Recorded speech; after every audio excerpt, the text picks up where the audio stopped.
Bienvenue de nouveau la quatrième et on va réviser ensemble la dernière révision en capsule vidéo pour les leçons de cahier B en tam-tam, les trois leçons sur la multiplication et aussi l'arrondissement des nombres naturels et des nombres décimaux et aussi les nombres composés premiers et carrés. La leçon suivante sur les facteurs premiers et les multiples, on l'a déjà fait le 1er avril, donc vous pouvez commencer à réviser les anciennes capsules à partir du 1er avril pour toutes les leçons du programme. À partir de la prochaine capsule, alors, il y aura des exercices de révision générale sur tout le programme et toutes les leçons qu'on a apprises cette année. Alors, je commence à partager avec vous ce document sur la multiplication d'abord. Et ça concerne ici la multiplication d'un nombre formé de 3 chiffres par un nombre formé de un seul chiffre. Donc, on a comme exemple ici 201 fois 4 ou 4 fois 201, c'est la même chose. Donc, on va poser cette multiplication verticalement tout en respectant la position des chiffres de chaque nombre dans cette multiplication. Alors, après l'avoir posé, nous avons 201 en haut. Toujours, on met le nombre avec le plus grand nombre de chiffres en haut pour faciliter le calcul et le rendre plus rapide. Et le petit nombre en bas. Et nous avons 4 seulement pour le nombre formé d'un seul chiffre. Donc, on le place sous le 1 dans la position des unités. Et on commence la multiplication. La multiplication commence par en multipliant le 4 par le 1 dans la position des unités. Alors, le 4 fois 1, et on peut aussi écrire à côté chaque partie de la multiplication à part. Le 4 fois 1 d'abord, ce qui donne 4. On met le 4 en bas dans le résultat sous le 1 dans la position des unités. Ensuite, le 4 fois le 0 dans la position des dizaines. Le 4 fois le 0, et on écrit 4 fois 0 à côté. 4 fois 0, bien sûr, est égal à 0. Donc, on met le 0 dans le résultat en bas, dans la position des dizaines. Ensuite, on a le 2 dans la position des centaines. Alors, 4 fois 2 est égal à 8. On écrit 4 fois 2 à côté. Alors, 4 fois 2 est égal à 8 et on met le 8 sous le 2 dans la position des centaines.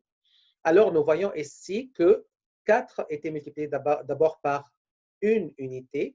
Alors, ça donne 4. Et ensuite, par 0 dizaine, 4 fois 0 dizaine, donc ça donne 0 dizaine toujours. 4 fois 2 centaines, ça donne 8 centaines.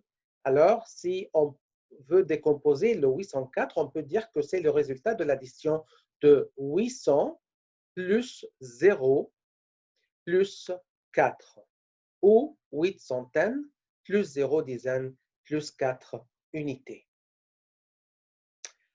Ce sont les mêmes étapes pour toutes les multiplications de ce genre. Alors, vous allez suivre les mêmes étapes pour l'exercice que je vous ai envoyé avec cette capsule.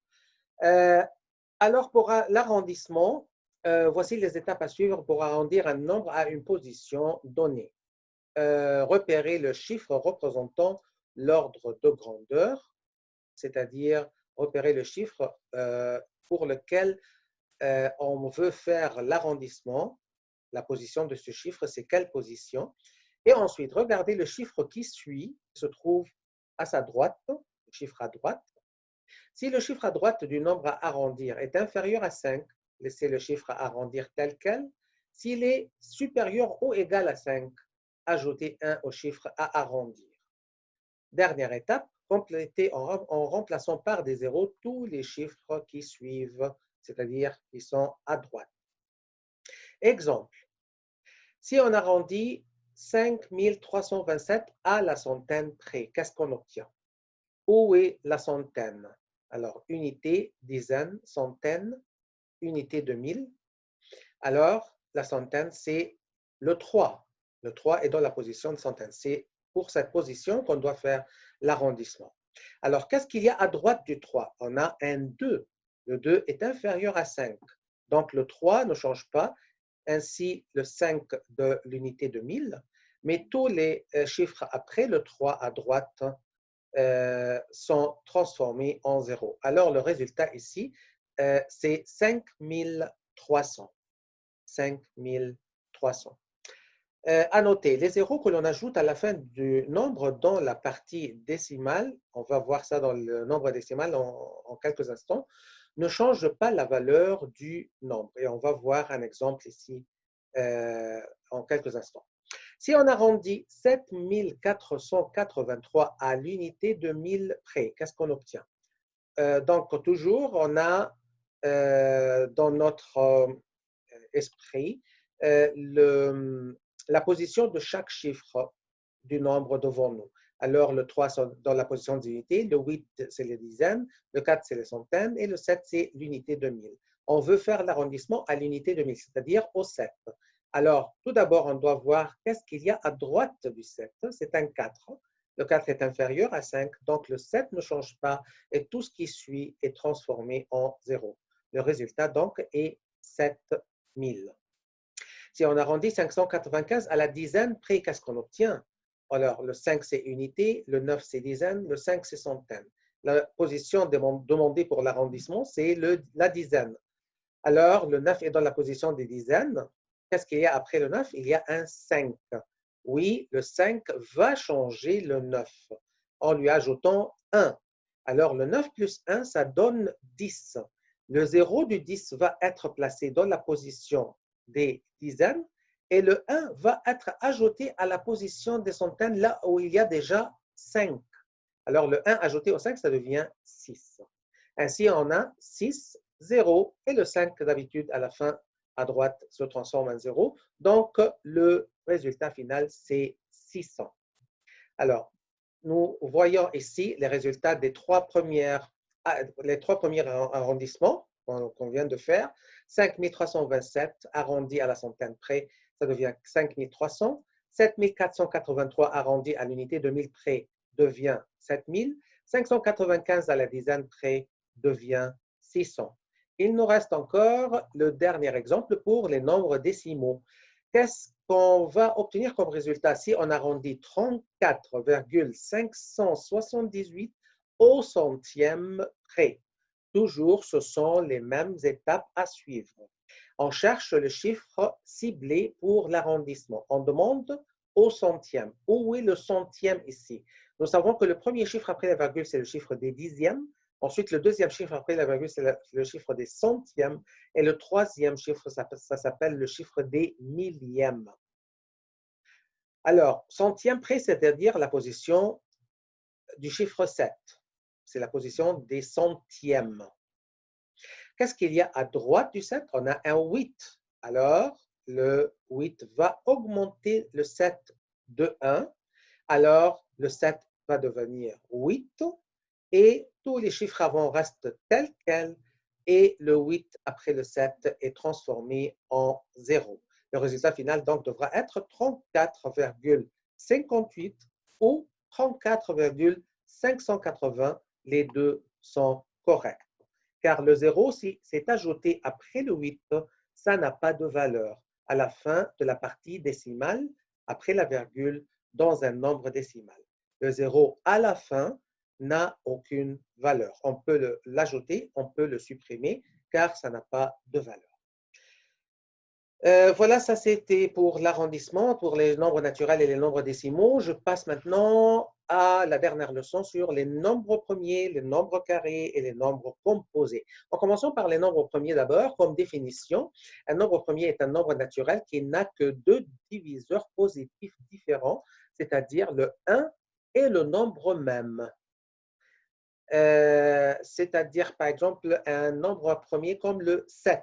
On ne peut jamais diviser le 7, sauf par lui-même ou par 1. Donc, quand un nombre n'a que deux diviseurs seulement, le 1 et lui-même, on appelle ça directement un nombre premier. Attention, car le nombre 0 possède une infinité de diviseurs. De plus, le nombre 0 ne peut être divisé par lui-même, car la division par 0 est une opération non définie. On ne peut pas définir 0 par 0. Il n'est donc pas un nombre premier. Le nombre 1 n'est pas considéré lui aussi comme étant un nombre premier car il ne possède pas deux diviseurs différents. En effet, il n'a qu'un seul diviseur, c'est le 1. On peut diviser le 1 par lui-même, par le 1 seulement. Alors, quand il n'a qu'un seul diviseur, ce n'est pas aussi compté comme nombre premier. Alors, il y a un état spécial pour le 0 et le 1 par rapport au reste des nombres premiers. Le 1 et le 0 ne sont pas des nombres premiers. Nous avons quelques exemples. Le nombre 11 est-il un nombre premier? Les deux seuls nombres qui divisent 11 sont laissés, le reste sont 1 et 11. Donc, 11 est un nombre premier. Un autre exemple, le nombre 29 est-il un nombre premier? Les deux seuls nombres qui divisent 29 sont laissés, de reste sont 1 et 29. Donc, 29 est un nombre premier. Un troisième exemple, le nombre 49 est-il un nombre premier? 49 est divisible par 1, 7 et 49. Comme il possède trois diviseurs différents, 49 n'est pas un nombre premier. On dira de 49 qu'il est un nombre composé. On va voir ça dans les nombres composés. Voilà une liste des nombres premiers inférieurs à 1000. Le plus petit nombre premier, c'est le 2, suivi par le 3, le 5, le 7, le 11, le 13, le 17, le 19, le 23, le 29.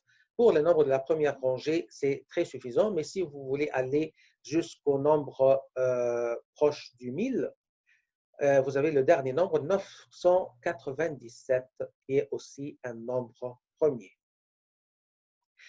Allons maintenant au nombre composé. Un nombre composé est un nombre qui a trois diviseurs positifs ou plus. En d'autres mots, un nombre composé peut être exprimé comme le produit de deux nombres premiers ou plus, identiques ou distincts. Ainsi, un nombre composé peut être décomposé en facteurs premiers. On nomme cette décomposition en facteurs premiers une factorisation première. Juste pour votre information. Aussi, quelques remarques, le nombre 0, même si le nombre 0 possède une infinité de diviseurs, il n'est pas considéré comme un nombre composé puisqu'il ne possède aucune factorisation première. Aussi, le nombre 1 n'est pas considéré comme un nombre composé car il ne possède pas au moins 3 diviseurs. Ces deux nombres sont les seuls nombres entiers qui ne sont ni des nombres premiers ni des nombres composés. Exemple. Les diviseurs positifs de 9 sont 1, 3 et 9. Puisque le nombre 9 possède 3 diviseurs, on dira que 9 est un nombre composé, car il est composé, comme il est composé, ce nombre peut être exprimé comme un produit de nombre premier ou facteur premier. C'est-à-dire 3 fois 3 est égal à 9, ou 9 est égal à 3 fois 3. Exemple 2, les diviseurs positifs de 24 sont 1, 2, 3, 4, 6, 8, 12 et 24. Puisque le nombre 24 possède plus de 3 diviseurs, on dira que 24 est un nombre composé. Comme il est composé, ce nombre peut être exprimé comme un produit de nombres premiers ou de facteurs premiers. Alors 24 égale 2 fois 2 fois 2 fois 3. Exemple 3, les diviseurs positifs de 13 sont 1 et 13 seulement. Puisque le 13 ne possède pas 3 facteurs au plus, il n'est pas un nombre composé. En fait, 13 est un nombre premier. Il n'a que 2 diviseurs seulement. Nous passons au nombre carré. Un nombre carré est un nombre pouvant s'exprimer sous la forme n exposant 2, ou A exposant 2, ou X exposant 2, n'importe quelle lettre exposant 2, c'est-à-dire le nombre multiplié par lui-même, où n est un nombre entier naturel. Donc n, ou A, ou X, ou Y, peut être n'importe quel nombre entier naturel. En d'autres mots, il s'agit d'un nombre qui résulte du produit d'un nombre entier naturel par lui-même, comme 2 fois 2, 4 fois 4, 3 fois 3, et ainsi de suite. On peut aussi supposer que les nombres premiers carrés, les nombres carrés sont représentés par des points qu'on peut positionner sous la forme d'un carré. Voici la liste des 4 premiers nombres carrés. Le 1, c'est juste un point. Le 4, donc on voit 4 points qu'on peut positionner sous la forme d'un carré. Le 9, c'est-à-dire 9 points qu'on peut positionner sous la forme d'un carré. Voilà 1, 2, 3, 4, 5, 6, 7, 8, 9. Le 16 de même. 1, 2, 3, 4, 5, 6, 7, 8, 9, 10, 11, 12, 13, 14, 15, 16. Donc, tous les nombres représentés par des points qu'on peut positionner sous la forme d'un carré ou de plusieurs carrés l'un dans l'autre, on peut on peut dire que ces nombres sont des nombres carrés. Voilà, c'était la dernière capsule pour la révision des leçons de notre programme. À partir de la prochaine capsule vidéo, ça sera des exercices généraux sur tout le programme. On va les faire ensemble. Essayez d'apporter une feuille et un crayon ou un petit cahier pour faire ces révisions ensemble et aussi avec le travail qui sera demandé par la suite. Encore une fois, je vous rappelle, le vendredi prochain, c'est une journée pédagogique. Alors, il n'y a pas de capsule vidéo, pas de travail à évaluer, pas de rencontre matinale. Notre prochaine rencontre sera donc le lundi prochain avec une autre partie, si on peut, la présentation finale du reste de vous qui n'a pas encore fait la présentation. Alors, ça sera le lundi matin à 10 heures. Il y a aussi Mathlétique le vendredi. Pourtant, c'est une journée pédagogique, mais je vous ai réservé déjà le test sur Mathlétique. Vous pouvez faire l'accès à ce texte et participer. Jusqu'au lundi prochain, je vous souhaite bonne santé, bonne activité et bonne chance et bon travail. Salut la quatrième. Bye bye.